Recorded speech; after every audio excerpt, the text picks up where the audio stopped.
Good evening friends, আশা করি আপনারা ভালো আছেন। আমি আর হাপ্পু ভালো আছি। আজকে সকালবেলা আমি কোনো ব্লগ দিতে পারিনি, কারণ আমাদের এসিটা একটু প্রবলেম দিচ্ছিল। কদিন ধরে কোনো হাওয়া আসছিল না, কিছু আসছিল না, মানে ঠান্ডাই হচ্ছিল না, কুলিং জিনিসটাই বন্ধ হয়ে গেছিলো। তাই জন্যে আজকে এসি টেকনিশিয়ানরা এসে পুরো এসিটাকে খুলে মানে ফিল্টারটা পরিষ্কার করেছে। তারপর গ্যাসও কমে গিয়েছিল, গ্যাসটাও আবার ভর্তি করেছে। তো সেই জন্যে এসির পেছনেই সময় চলে গেছে, আর তাই জন্যে কিছু দিতে পারিনি। হাপ্পুর রাত্রিরে খাওয়া হয়ে গেছে। হাপ্পু এখন বসে বসে বিস্কিট খাচ্ছে। আর এইটা দেখছেন হাপ্পু কী করে ফেলেছে, এই দেখুন পুরো ছিঁড়ে একদম নষ্ট করে ফেলেছে। আবার এটা আমাকে খুব শিগগিরই লাগাতে হবে। তা এসি এরকম ইয়েটা এখন এসিটা ঠিক আছে। তা এসির যখন ইনস্টল করেনি, মানে যখন সার্ভিসিং করতে এসেছিলো, সেই ছবিগুলো আমি এটার মধ্যে দিয়ে দেবো, কলটা ক্লিপিংস ইয়ে করেছি।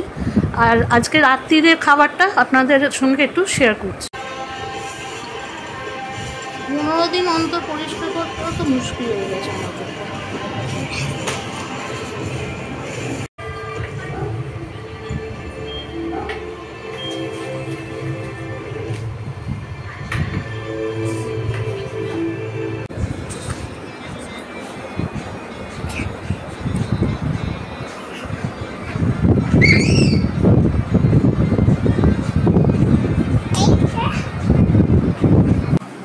এটা হচ্ছে আমার খাবার, হাপ্পু এটা খায়নি। হাপ্পুর জন্য পাতলা খিচুড়ি করেছিলাম, হাপ্পুর সেটা খাওয়া হয়ে গেছে, সেই ছবিটা আমার তোলা হয়নি।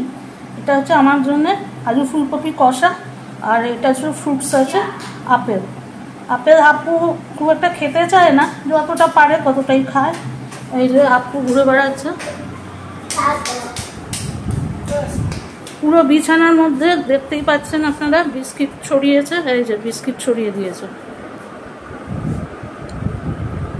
ওকে ডাক্তার বলেইছে মুড়ি বিস্কিট এগুলোই বেশি খাওয়ার জন্য, তাই জন্যে ওগুলোই খাচ্ছে।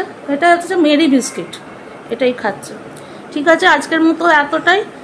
আবার see you in next blog.